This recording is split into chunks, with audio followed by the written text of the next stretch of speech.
ನಂತರದಲ್ಲಿ ಆರಂಭವಾದಂತಹ ಈ ಭಾರತೀಯ ಎಜುಕೇಷನ್ ಟ್ರಸ್ಟ್ ಅಂತಕ್ಕಂಥದ್ದು ಎಷ್ಟು ಸಮರ್ಥವಾಗಿ ಕೆಲಸವನ್ನು ಮಾಡಿದೆ ಅಂತಂದರೆ ಅದಕ್ಕೆ ಕಾರಣೀಭೂತರಾದಂತಹ ಜಿ ಮಾದೇಗೌಡ ಸರ್ ಅವರನ್ನು ನಾವು ಸ್ಮರಿಸಲೇಬೇಕು. ಇಲ್ಲಿ ನನಗೆ ಬಸವಣ್ಣನವರ ಒಂದು ವಚನ ಬಹಳ ಔಚಿತ್ಯ ಅಂತ ಅನಿಸುತ್ತೆ. ಲೇಸೆನಿಸಿಕೊಂಡು 5 ದಿನ ಬದುಕಿದಡೇನು, ಲೇಸೆನಿಸಿಕೊಂಡು 4 ದಿನ ಬದುಕಿದಡೇನು, ಲೇಸೆನಿಸಿಕೊಂಡು 3 ದಿನ ಬದುಕಿದರೇನು, ಲೇಸೆನಿಸಿಕೊಂಡು 2 ದಿನ ಬದುಕಿದರೇನು, ಲೇಸೆನಿಸಿಕೊಂಡು 1 ದಿನ ಬದುಕಿದಡೆ ಸಾಕು ಕೂಡಲ ಸಂಗಮ ದೇವ, ಆ ಬಾಳು ಸಾರ್ಥಕ ಅಂತೇಳಿ. ಅಂದರೆ ಭಾರತೀಯ ಎಜುಕೇಷನ್ ಟ್ರಸ್ಟ್ ಅಂತಕ್ಕಂಥದ್ದು ಈ ಒಂದು ಸಾರ್ಥಕವಾದಂತಹ ಕೆಲಸವನ್ನು ಈ ಭಾಗದಲ್ಲಿ ಮಾಡಿದೆ ಅಂತಂದರೆ ಅದಕ್ಕೆ ನಾವೆಲ್ಲ ಋಣಿಗಳಾಗಬೇಕು. ಯಾಕೆಂದರೆ ಸರ್ಕಾರ ಎಷ್ಟು ಜನಕ್ಕೆ ಕೆಲಸ ಕೊಡಲಿಕ್ಕೆ ಸಾಧ್ಯ, ಎಷ್ಟು ಜನಕ್ಕೆ ವಿದ್ಯಾಭ್ಯಾಸವನ್ನು ಕೊಡಲಿಕ್ಕೆ ಸಾಧ್ಯ. ನಾನು ಸಹ ಸರ್ಕಾರ ಪ್ರಾಥಮಿಕ ಒಂದು ಗ್ರಾಮೀಣ ಪರಿಸರದಿಂದ ಬಂದವಳು. ಚಾಮರಾಜನಗರದ ಅತ್ಯಂತ ಹಿಂದುಳಿದಂತಹ ಸ್ಥಳ, ಅಲ್ಲಿರ್ತಕ್ಕಂಥ ಸರ್ಕಾರಿ ಪ್ರಾಥಮಿಕ ಶಾಲೆಯಿಂದ ಬಂದಂತಹ ನಾನು ಖಾಸಗಿ ಶಿಕ್ಷಣ ಸಂಸ್ಥೆ JSS ಶಿಕ್ಷಣ ಸಂಸ್ಥೆಯಲ್ಲಿ ಓದಿದ್ದು. ಖಾಸಗಿ ಶಿಕ್ಷಣ ಸಂಸ್ಥೆಗಳು ಇಲ್ಲ ಅಂತಂದಿದ್ರೆ ಖಂಡಿತ ನನ್ನಂಥ ಎಷ್ಟೋ ಮಹಿಳೆಯರು ಇವತ್ತು ಈ ವೇದಿಕೆಯಲ್ಲಿ ಹತ್ತಲಿಕ್ಕೆ ಸಾಧ್ಯವೇ ಆಗ್ತಿರ್ಲಿಲ್ಲ. ದಯಮಾಡಿ ಮಾದೇಗೌಡ ಸರ್ ಕ್ಷಮಿಸಬೇಕು, ಯಾಕೆಂದರೆ ಅವರು ಸರ್ಕಾರದಲ್ಲೂ ಇದ್ದಾರೆ, ಖಾಸಗಿಯಲ್ಲೂ ಇದ್ದಾರೆ. ಹಾಗಾಗಿ ಖಾಸಗಿ ಸಂಘ ಸಂಸ್ಥೆಗಳು ಮಾಡಿರ್ತಕ್ಕಂಥ ಕೆಲಸ ಬಹಳ ಶ್ಲಾಘನೀಯ ಅಂತ ಹೇಳಿ. ಹಾಗಾಗಿ ಈ ವರ್ಣಮಾತ್ರಂ ಕಲಿಸಿದಾತಂ ಗುರು ಅಂತಕ್ಕಂಥ ಮಾತನ್ನು ಸೋಮನಾಥ ಕವಿ ಹೇಳ್ತಾನೆ.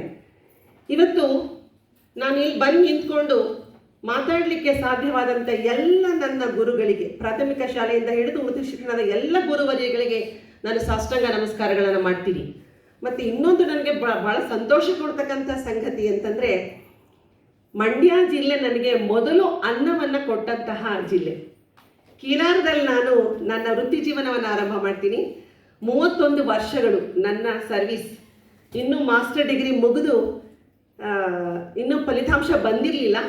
ಸರ್ ಹೇಳ್ದಂಗೆ ನಮ್ಮಲ್ಲಿ ಅರ್ಹತೆ ಇದ್ದರೆ ನಾವು ಕೆಲಸ ಕೇಳುವಂಗಿಲ್ಲ, ಕೆಲಸ ಕೊಡ್ತಾರೆ ಅಂತ. ನಾನು ಮಂಡ್ಯದಲ್ಲಿ 6 ವರ್ಷಗಳ ಕಾಲ ಸತತವಾಗಿ ಬೇರೆ ಬೇರೆ ಕಾಲೇಜುಗಳಲ್ಲಿ ಸತತವಾಗಿ ಕೆಲಸ ಮಾಡಿದ್ದೀನಿ. ಅಂದರೆ ಮಂಡ್ಯ ನನಗೆ ಮೊದಲು ಅನ್ನವನ್ನು ಕೊಟ್ಟು ನನ್ನ ಬದುಕಿಗೆ ಒಂದು ಆಸರೆಯನ್ನು ಆರಂಭ ಮಾಡಿದಂತಹ ಒಂದು ಜಿಲ್ಲೆ. ಜೊತೆಗೆ ಮಂಡ್ಯದ ಸೊಸೆ ಸಹ ನಾನು. ಶ್ರೀರಂಗಪಟ್ಟಣಕ್ಕೆ ನಾನು ಮದುವೆ ಆಗಿದ್ದೀನಿ. ಹಾಗಾಗಿ ಚಾಮರಾಜನಗರ ಜಿಲ್ಲೆಯ ಯಾವುದೋ ಒಂದು ಮೂಲೆಯಲ್ಲಿ ಹುಟ್ಟಿ ಬೆಳೆದಂತಹ ನಾನು ಮಂಡ್ಯದಲ್ಲಿ ಕೆಲಸ ಆರಂಭ ಮಾಡಿ ನಾನು ಮೈಸೂರಿಗೆ ಬರ್ತೀನಿ 2001ರಲ್ಲಿ. ಕಳೆದ 25 ವರ್ಷಗಳಿಂದ ನಾನು ಮಹಾಜನ ಪ್ರಥಮ ದರ್ಜೆ ಕಾಲೇಜಿನಲ್ಲಿ ಕನ್ನಡ ಸಹಾಯಕ ಪ್ರಾಧ್ಯಾಪಕಿಯಾಗಿ ಕೆಲಸ ಮಾಡ್ತಾ ಇದ್ದೀನಿ. ಇನ್ನೊಂದು ಮಾತು ಸರ್ ಹೇಳಿದ್ರು, ಮದುವೆ ಆದಮೇಲೆ ಎಲ್ಲ ನಿಲ್ಲಿಸ್ಬಿಡ್ತಾರೆ ಅಂತ. ದಯವಿಟ್ಟು ಅದನ್ನು ಸ್ವಲ್ಪ ಸುಧಾರಣೆ ಸರ್. ನಮ್ಮಂಥವ್ರು ಇದ್ದೀವಿ. ನಾನು ಮದುವೆ ಆದಾಗ ಕೇವಲ MA ಅಷ್ಟೇ. ಮದುವೆ ಆದಮೇಲೆ ನಿರಂತರವಾಗಿ ನಾನು KS 2 ಬಾರಿ ನಾನು ಪಾಸ್ ಮಾಡಿದ್ದೀನಿ. 99ರಲ್ಲಿ ಒಂದ್ಸರಿ, 2005ರಲ್ಲಿ ಒಂದ್ಸರಿ. ಆದರೆ ದುರದೃಷ್ಟವಶಾತ್ ನನಗೆ ಕೆಲಸ ಸಿಗಲಿಲ್ಲ. ಆದರೆ ನಾನು ಕುಗ್ಲಿಲ್ಲ. 2006 ತನಕನೂ ಹೋರಾಟ ಮಾಡಿ ಕೊನೆಗೆ ಏಜ್ ಬಾರ್ ಆಯ್ತಲ್ಲ, ಅವಕಾಶ ಆಗಲಿಲ್ಲ. ನಾನು ರಿಸರ್ಚ್ ಕಡೆಗೆ ಬಂದೆ. MPhil ಮಾಡಿದೆ, PhD ಮಾಡಿದೆ, ರಿಸರ್ಚ್ ಮಾಡಿದೆ, ಅಧ್ಯಯನದಲ್ಲಿ ತೊಡಗಿಸ್ಕೊಂಡೆ. ಯಾವಾಗ PhD ಮಾಡೋದು ತೊಡಗಿಸ್ಕೊಂಡ್ಯೋ ಸರ್ ಹೇಳಿದ್ರಲ್ಲ, ನಾನು ಎಷ್ಟು ಉಪನ್ಯಾಸಗಳನ್ನು ಎಷ್ಟು 24 ಗಂಟೆ ಸಾಲದೇ ಇಲ್ಲ. ನಾನು ಯಾವತ್ತೂ 12 ಗಂಟೆಗೆ ಮುಂಚೆ ಮಲಗೇ ಇಲ್ಲ ಯಾವತ್ತೂ ಸಹ. ಅಷ್ಟು ನಿರಂತರವಾಗಿ ಅಧ್ಯಯನದಲ್ಲಿ ನನ್ನನ್ನು ತೊಡಗಿಸ್ಕೊಂಡು ಇರೋದ್ರಿಂದ ನನ್ನ 31 ವರ್ಷಗಳ ಈ ಒಂದು ಸೇವಾ ಪರಿಶ್ರಮಕ್ಕೆ ನಿಜಕ್ಕೂ ಸಹ ನನಗೆ ಹಲವಾರು ಗೌರವಗಳನ್ನು ಈ ಸಮಾಜ, ಸಂಘ ಸಂಸ್ಥೆಗಳು ಎಲ್ಲವೂ ಕೊಟ್ಟಿದೆ. ಅದಕ್ಕೆ ನಾನು ಬಹಳ ಋಣಿಯಾಗಿದ್ದೀನಿ. ಅದರಲ್ಲೂ ಇಲ್ಲಿ ನಮ್ಮ ಇವತ್ತಿನ ಒಂದು ಪ್ರಶಸ್ತಿಗೆ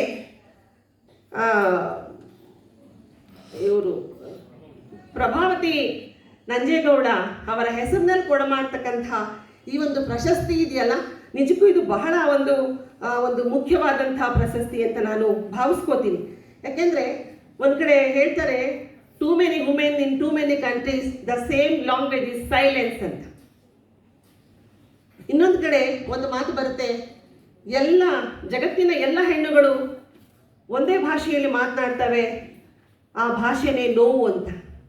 ಅಂದರೆ ಹೆಣ್ಣಿನ ಒಳಗಿರ್ತಕ್ಕಂಥ ಒಂದು ಮೌನವನ್ನು, ಹೆಣ್ಣಿನ ಒಳಗಿರುವ ನೋವನ್ನು ಬದಲಾವಣೆ ಮಾಡಿ, ಸುಧಾರಣೆ ಮಾಡಿ, ಇವತ್ತು ಒಬ್ಬ ಮಹಿಳೆ, ಒಬ್ಬ ಗ್ರಾಮೀಣ ಪರಿಸರದಿಂದ ಇನ್ನೊಂದು ಮಾತನ್ನು ನಾನು ಸೇರಿಸ್ಬೇಕಾಗತ್ತೆ. ಸರ್ ಹೇಳಿದ್ರು ಪಠ್ಯಪುಸ್ತಕ ಇವತ್ತಿನವ್ರು ಓದೋದೇ ಇಲ್ಲ ಅಂದರೆ, ಸರ್ ತಮ್ಮ ಗಮನಕ್ಕೆ ನಾನು ನನ್ನ ಪದವಿ ಮುಗಿಸೋವರೆಗೆ ನನ್ನ ಪಠ್ಯಪುಸ್ತಕ ತೆಗೆದುಕೊಳ್ಳೋಕ್ಕೆ ನನಗೆ ಆಗ್ತಿರ್ಲಿಲ್ಲ. ಪಠ್ಯಪುಸ್ತಕ ಗ್ರಂಥಾಲಯದ ಸೌಲಭ್ಯ ಬಿಟ್ಟರೆ ನನಗೆ ಪಠ್ಯಪುಸ್ತಕ ಕೊಂಡ್ಕೊಳ್ಳೋ ಸಾಮರ್ಥ್ಯ, ಆರ್ಥಿಕವಾದ ಅನುಕೂಲ ಇರಲಿಲ್ಲ. ಅಷ್ಟು ಬಡತನದ ಹಿನ್ನೆಲೆಯಿಂದ ಬಂದಂಥ ನಾನು, ಗಾಂಧೀಜಿ ಹೇಳಿದಾಗೆ ದುಡಿಮೆಯೇ ದುಡ್ಡಿನ ತಾಯಿ, ದುಡಿದು ಕಾಯಕವೇ ಕೈಲಾಸ ಅಂತಕ್ಕಂತಹ ಬಸವಣ್ಣನವರ ಒಂದು ವೇದವಾಕ್ಯವನ್ನು ನಾನು ಮೈಗೂಡಿಸ್ಕೊಂಡು ಇವತ್ತು ಇಲ್ಲಿ ಬಂದು ನಿಂತಿದ್ದೀನಿ ಅನ್ನಲಿಕ್ಕೆ ತುಂಬ ಹೆಮ್ಮೆ ಅನ್ನಿಸ್ತಾ ಇದೆ. ಹಾಗಾಗಿ ಬಸವಣ್ಣನವರ ಒಂದು ಕಾಯಕ ಸಿದ್ಧಾಂತವನ್ನು ಭಾರತೀಯ ಎಜುಕೇಷನ್ ಟ್ರಸ್ಟ್ ಅಂತಕ್ಕಂಥದ್ದು ಇಲ್ಲಿ ಓದಿರ್ತಕ್ಕಂಥ ಲಕ್ಷಾಂತರ ವಿದ್ಯಾರ್ಥಿಗಳು ದೇಶ ವಿದೇಶಗಳಲ್ಲಿ ಒಳ್ಳೊಳ್ಳೆ ಹೆಸರುಗಳನ್ನು ಮಾಡಿದ್ದಾರೆ. ಮತ್ತು ಸಾಕಷ್ಟು ಜನಕ್ಕೆ ಉದ್ಯೋಗವನ್ನು, ಬದುಕಿನ ಭದ್ರತೆಯನ್ನು ಕೊಟ್ಟಿದೆ. ಅದಕ್ಕಾಗಿ ಎಲ್ಲ ಶಿಕ್ಷಕರ ಪರವಾಗಿ, ಎಲ್ಲ ನನ್ನ ಗುರುಗಳ ಪರವಾಗಿ ಈ ಭಾರತೀಯ ಎಜುಕೇಷನ್ ಟ್ರಸ್ಟ್ಗೆ ನಾನು ನಮಸ್ಕಾರಗಳನ್ನು, ಧನ್ಯವಾದಗಳನ್ನು ತಿಳಿಸ್ತೀನಿ. ಹೀಗಾಗಿ ನಾನು ತುಂಬ ಮಾತಾಡಬೇಕು ಅಂತ ಗುರ್ತು ಹಾಕೊಂಡು ಬಂದಿದ್ದೆ. ಮಾತಿನ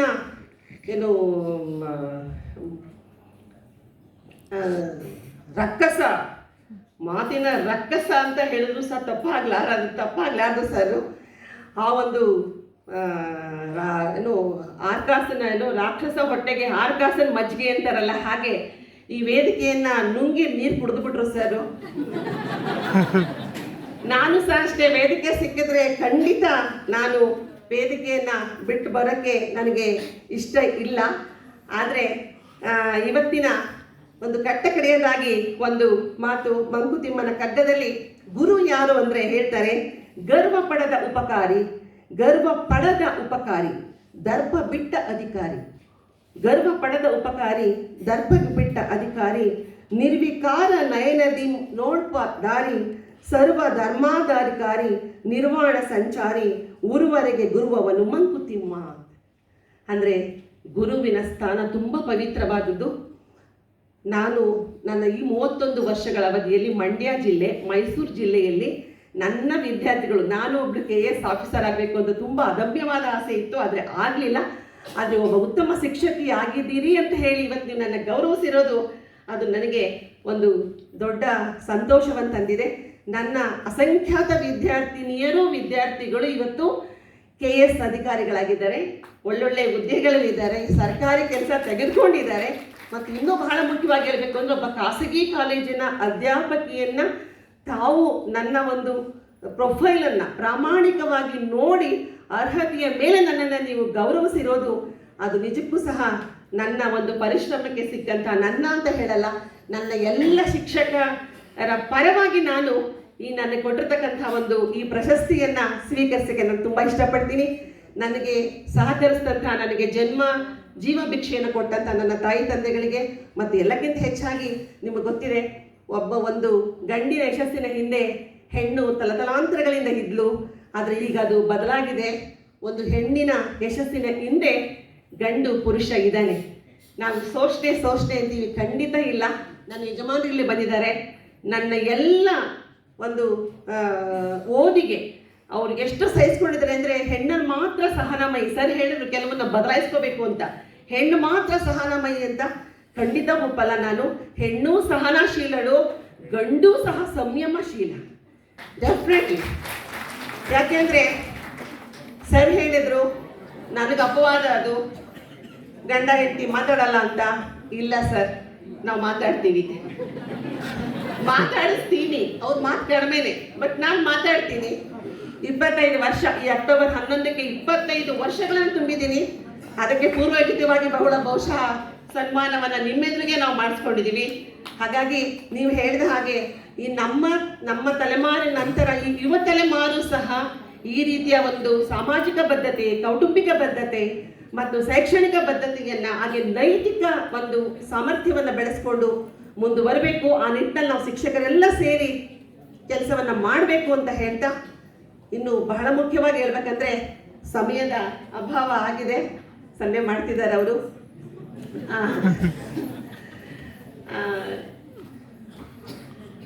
ನನಗೆ ಒಂದು ತುಂಬ ದುಃಖ ಇದೆ. ಸರ್ರು ಸಮಾರಂಭದಲ್ಲಿ ಸಿಕ್ಕಿದಾಗೆಲ್ಲ ನಾನು ನಕ್ಷತ್ರಗಳ ಥರ ಕಾಡ್ತಾ ಇರ್ತೀನಿ. ಸಾಮಾನ್ಯ ಮಧುಜಿ ಮಾದೇಗೌಡ ಸರ್ ಮೈಸೂರಿಗೆ ಕಾರ್ಯಕ್ರಮಕ್ಕೆ ಬಂದಾಗೆಲ್ಲ, ಸರ್ ದಯಮಾಡಿ ನಮ್ಮ ಶಿಕ್ಷಕರ ಪರವಾಗಿ ಸ್ವಲ್ಪ ದನಿಗೂಡಿಸಿ ಸರ್, ಖಾಸಗಿ ಕಾಲೇಜಿನ ಶಿಕ್ಷಕರ ಪರವಾಗಿ ಸ್ವಲ್ಪ ಮನಸ್ಸು ಮಾಡಿ ಸರ್ ಅಂತ. ಇವತ್ತು ನನ್ನ ನಿಜ ಕಣ್ತುಂಬಿ ಬಂತು, ಹೃದಯ ತುಂಬಿ ಬಂತು. ಒಬ್ಬ ಶಿಕ್ಷಕರಿಗೆ ಅವರು ಒಂದು ಗೌರವ ಸಮರ್ಪಣೆಯನ್ನ ಶಿಕ್ಷಕರ ದಿನಾಚರಣೆಯ ಅಂಗವಾಗಿ ಅವ್ರು ನೀಡಿದ್ದನ್ನು ನೋಡಿ ನಿಜಕ್ಕೂ ಸಹ ಅವರಿಗೆ ಶಿಕ್ಷಕರ ಬಗ್ಗೆ ಬಹಳ ಕಳಕಳಿ ಇದೆ ಅನ್ನೋದನ್ನ ನಾನು ತಿಳಿದು ನನಗೆ ತುಂಬಾನೇ ಸಂತೋಷವಾಯಿತು ಅಂತ ಹೇಳ್ತಾ, ದಯಮಾಡಿ ಹೊರದೇಶಗಳಲ್ಲಿ ಶಿಕ್ಷಕರು ಬಸ್ಸಲ್ಲಿದ್ದರೆ ಅವರಿಗೆ ದಾರಿ ಬಿಟ್ಟು ತುಂಬ ಗೌರವವನ್ನು ಕೊಡ್ತಾರೆ. ಶಿಕ್ಷಕ ವೃತ್ತಿಗೆ ಬಹಳ ಗೌರವ ಇದೆ ಸರ್. ತಾವು ಸರ್ಕಾರದಲ್ಲಿದ್ದೀರಿ, ಇನ್ನು ಮುಂದಾದರೂ ಸಹ ನಮ್ಮ ಶಿಕ್ಷಕರನ್ನ ಗೌರವಯುತವಾಗಿ ಕಾಣ್ತಕ್ಕಂಥ ಒಂದು ವ್ಯವಸ್ಥೆಯನ್ನ ತಮ್ಮಂತ ಯುವ ರಾಜಕಾರಣಿಗಳು ಮುಂದೆ ನಿಂತು ಅದನ್ನ ನಡೆಸಿಕೊಡುವಲ್ಲಿ ನೀವು ಕಂಕಣ ಬದ್ಧರಾಗಬೇಕು. ಆ ನಿಟ್ಟಿನಲ್ಲಿ ನಿಮ್ಮ ಜೊತೆ ನಾವು ಸದಾ ಯಾವಾಗಲೂ ನಾವು ಇರ್ತೀವಿ. ಹಾಗಾಗಿ ಶಿಕ್ಷಣದ ಸುಧಾರಣೆ, ಶಿಕ್ಷಕರ ಸುಧಾರಣೆ, ಹಾಗೆ ಶಿಕ್ಷಕರ ಒಂದು ನೌಕರಿಯ ಭದ್ರತೆ, ಅವರ ಆರ್ಥಿಕ ಸ್ವಾವಲಂಬನೆ, ಆರ್ಥಿಕ ಭದ್ರತೆ, ಅವರ ಒಂದು ಎಲ್ಲವನ್ನೂ ಸಹ, ಯಾಕೆಂದ್ರೆ ಎಲ್ಲ ಕ್ಷೇತ್ರಗಳಿಗೂ, ಶಿಕ್ಷಣ ಕ್ಷೇತ್ರದಿಂದ ಎಲ್ಲ ಕ್ಷೇತ್ರಗಳಿಗೂ ಹೋಗ್ತಾರೆ. ಆದರೆ ಶಿಕ್ಷಕರ ಸರ್ ಹೇಳಿದ್ರು ಒಂದು ಮಾತನ್ನ ಸರ್ ಬಿಟ್ಟು, ಕ್ಷಮಿಸಿ ಸರ್ ನೀವು ದೊಡ್ಡವರು, ನನ್ನ ಅನುಭವದ ಪ್ರಕಾರ ಏನು ಅಂದರೆ, ನೀವು ಹೇಳಿದ್ದೆಲ್ಲವೂ ಸರಿ, ನಾನು ಒಪ್ಕೋತೀನಿ. ಆದರೆ ಇಲ್ಲೇನಾಗಿದೆ ಅಂದರೆ ಇನ್ನೂ ಒಂದು ಫೇಲ್ಯೂರ್ ಆಗಿದೆ ನಮ್ಮ ಸೊಸೈಟಿದಲ್ಲಿ. ನಮ್ಮ ಸಮಾಜದಲ್ಲಿ ಶಿಕ್ಷಕರಿಗೆ ಬೆಲೆ ಇಲ್ಲ ಸರ್.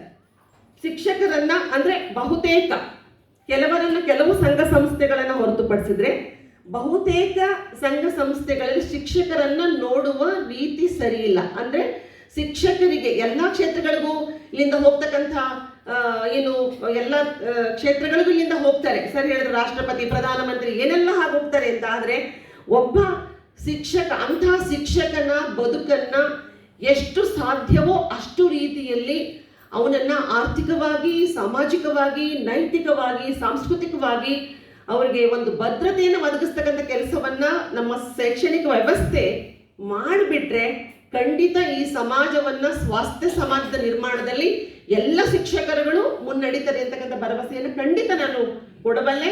ಹಾಗಾಗಿ ದಯಮಾಡಿ ಈ ನಿಟ್ಟಿನಲ್ಲಿ ನಮ್ಮ ಗೌರವಾನ್ವಿತರಾದಂತಹ ಮಧುಜಿ ಮಾದೇಗೌಡ ಸರ್ ಅವರು ನೇತೃತ್ವವನ್ನು ವಹಿಸಿಕೊಂಡು ಈ ನಿಟ್ಟಿನಲ್ಲಿ ಸಾಕಷ್ಟು ಸುಧಾರಣೆಗಳನ್ನ ತರಬೇಕು ಅಂತ ಹೇಳ್ತಾ, ನನಗೆ ಅವಕಾಶವನ್ನು ಮಾಡಿಕೊಟ್ಟಂತಹ ಈ ಎಲ್ಲ ವೇದಿಕೆಯಲ್ಲಿರ್ತಕ್ಕಂಥ ಎಲ್ಲ ಗಣ್ಯರಿಗೆ ಹಾಗೂ ವೇದಿಕೆ ಮುಂಭಾಗದಲ್ಲಿರ್ತಕ್ಕಂಥ ಎಲ್ಲ ಕನ್ನಡ ಹಾಗೂ ಇತರ ಸಹೃದಯ ಬಂಧುಗಳಿಗೆ ನಮಸ್ಕರಿಸುತ್ತಾ ನನ್ನ ಮಾತನ್ನು ಮುಗಿಸ್ತೀನಿ. ಧನ್ಯವಾದ.